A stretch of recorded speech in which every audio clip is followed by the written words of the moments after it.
As we wrap up our semester, I want to just do a little review of the portrait photography genres that we've covered in this semester and just remind ourselves what those different genres are about, but even more so, talk a little bit about the kinds of careers that each of these genres might prepare you for. Now, as you know, in the photographic world, a career doesn't mean going out and getting an entry level job and with benefits and all of those things and moving up the moving up in the company, although occasionally that can definitely happen.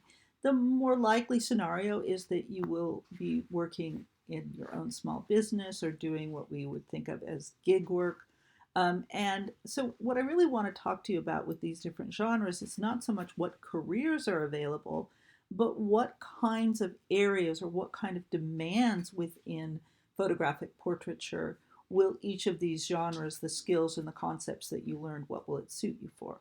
So let's go ahead and get started. Let's go back to traditional portraiture, which we did at the very beginning of the semester.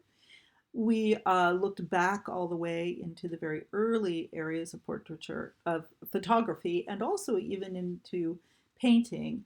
The first the first photographic portraits were really beholden to traditions of painting, and traditional portraiture has always really generally meant photographic portraits that focus on the face, that focus on expression, that are very simple, often taken in a studio with beautiful light or very, very expressive light.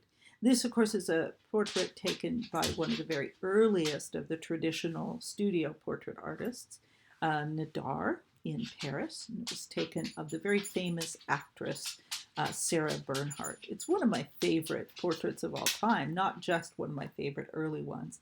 And it actually reminds me that in terms of traditional portraiture, one of the key areas of need is still actors. Actors need headshots. Actors need headshots. Artists need headshots.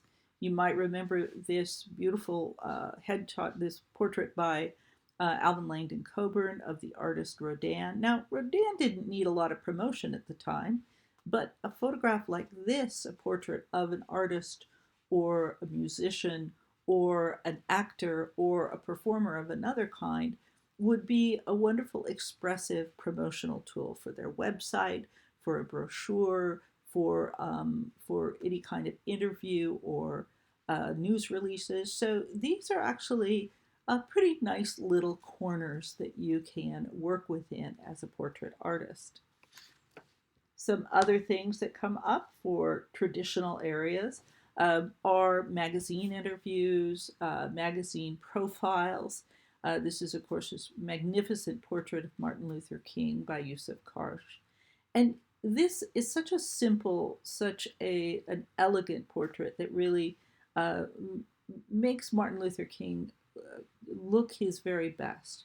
But it's also a kind of a business portrait. It really, whenever I look at it, I think, this would be, if you could make a portrait like this for a business, for their brochure, you would be in a very good place as a portrait artist. And those actually are in high demand. Sometimes the most lucrative sort of solid gigs you can get would be creating portraits for a corporate brochure. Now, of course, this is Prince, and this is by Platon, so very famous subject, very famous photographer. But even within, we have to remember that there are musicians who need album covers, who need interview covers, all over the place and on a local as well as a national or international level. I actually had a student in the last time I taught this photography class, this portrait class, who did his final project on a friend who was a musician who needed promotional photos for both for his gigs but also for an upcoming album. And generally, those musicians will need something a little bit more traditional as well as some more edgy shots. So these are all really great areas for an emerging photographer to explore. Glamour photography. Well, as all of you probably know, we have within our midst in our student body, within our class, someone who already has a boudoir business that's going very well. And boudoir photography is absolutely within the traditions of glamour photography. Of course, remember, glamour photography is all about somebody look not just their best, but sort of beyond their best into some kind of an idealistic stratosphere. And you probably remember one of these early beautiful portraits that we looked at with lace and fur and gorgeous light and amazing poses. And of course, this really this area has so many possibilities. You will never be sorry that you learned the skills of glamour portraiture, making people look ideal. There are definitely actors who need glamour portraits. And even think about it this way, if you're looking at this beautiful old, this is Madame Dora photograph from very early in the 19th century. This would be an awesome style to do for, let's say, a hairstylist who needed promotional photos for his portfolio or for his salon. There are all sorts of possibilities here, even for makeup stylists. And not to mention one of the most lucrative areas of retail, portrait photography, wedding and engagement portraits. As a rule, the engagement portraits in particular, but also the wedding portraits, are intended to be glamour portraits, even though other parts of the wedding photography have different emphases, but those are very important.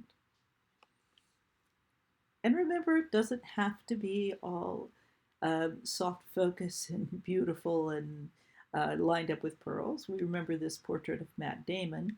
A glamour portrait can also be something that just has to do with this kind of ideal and intense and sensual portrait, sensual quality in a portrait. Full body, this again, being able to actually create that full, the full body, full room elegance is part of boudoir portraiture, part of some actors' portfolios or musicians or performers or portfolios. These kinds of skills and concepts will never let you down. Environmental portraiture. So again, all of these little niche areas that we explored might seem to be highly specialized, but they really are, rather than being separate genres of photography, they are different ways of approaching a portrait. And you could easily see an environmental portrait being part of a business brochure for a company that didn't want people to simply have headshots. Maybe they'd want people to be photographed within their areas of the business, for magazine interviews, for promo shots for professionals. This bookseller, I could see him wanting to use this for his business and for himself. They also can be for fine art. And they also might be, and this not even might be, one of the probably the key areas that you could use for environmental portraiture would be on location retail portraiture. That is, portraits of individual clients, either who simply want to have a beautiful portrait made within a specific environment, such as a family portrait taken in the family home, but also wedding and engagement shots, rather than being glamour, sometimes are done within beautiful environments. So there again are endless possibilities for the skills and the concepts that we've learned in environmental portraiture. We'll take a look at a couple more. Of course, very, very imaginative editorial portraiture is always in demand. And even in fine art, many of the fine artists that I really like are often doing these kinds of really intriguing environmental portraits of their subjects.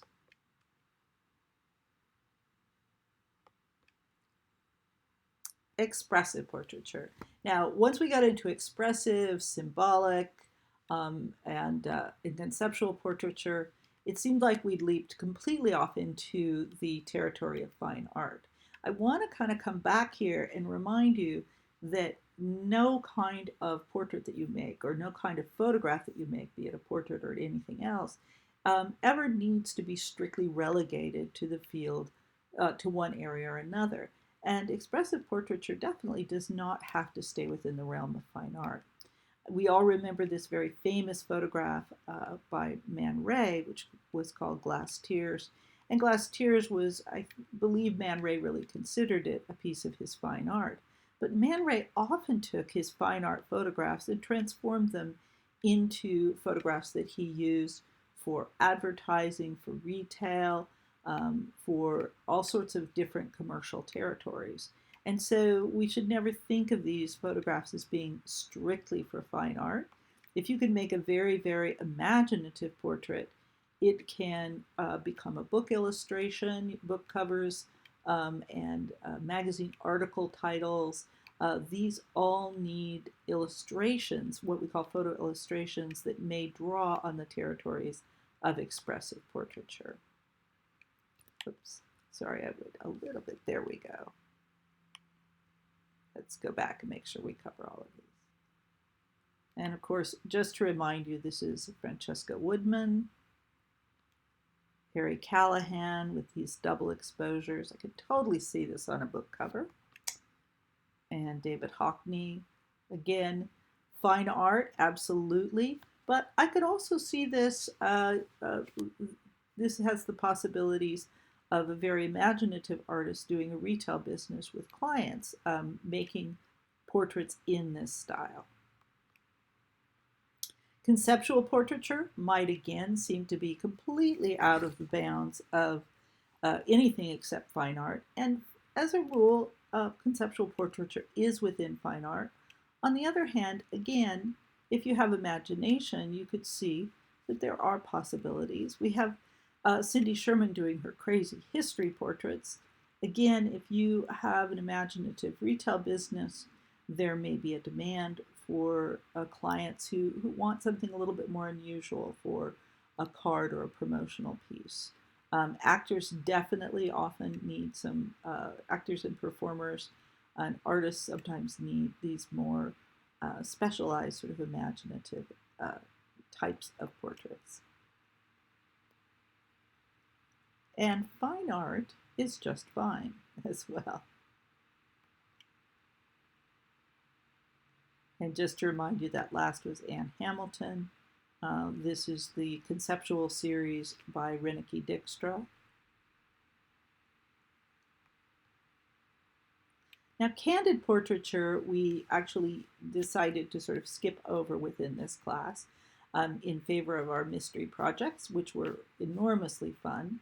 I want to talk a little bit about it. Candid portraiture is a tricky territory because we want to understand, what is candid portraiture? It's portraiture that is made on the spot, that's made with some, usually without the subject's knowledge or without the subject having a chance to pose themselves. It is both very, very important in terms of fine art, documentary, newspaper, journalism, and other territories like that. But it also often comes into the area of fine art, and it could even start to come into the territory of retail. And I'll explain a little bit about that as I go. But I wanted, because we didn't talk about this in class, I didn't have this presentation, to talk about some of the interesting issues of candid portraiture at all. Candid portraiture as well, excuse me, it's the end of the semester and my mouth is not cooperating with me. So what you're looking at here, just to give you some context, is a photograph by Philip Lorca de Corsia. And this particular photograph was taken in a series he made in New York City, where he set up a flash with a remote, and as people walked through Times Square, he would secretly take their photograph, and using this strobe that would actually light them up from a very specific direction. He then produced these photos and put them into an exhibit as a fine art exhibit as well as a book. The man that's pictured here actually took him to court because he is an Hasidic Jew, and he claimed that this violated his religious freedom because as an Hasidic Jew he does not believe in graven images. If you are the fan of the photographer, you'll be glad to know that Philip Lorga de Corsia did win this particular lawsuit, because if you are in public, you have no protection from being photographed. And if that photograph is used in the context of fine art, it's not libelous, it's not commercial, it is acceptable. But it does give you pause and make you think about how portraiture like this, candid portraiture, often portraits by a photographer who is unseen, what the boundaries are of not necessarily legality, but ethics. And so this is something you might want to think about as you head into a career if you're thinking about candid portraiture. Now, of course, within fine art and documentary, the money is not as lucrative, although occasionally these uh, opportunities come up. Dorothea Lange and all of her colleagues actually were able to make a living for a while through a program that the government sponsored, the FSA. And her job was to actually record the troubles and the difficulties of the people struggling during the Depression and the Dust Bowl of the South. So photographs like these were very poignant. They are portraits, they are candid portraits, but we can also wonder about whether or not these are invade others' lives.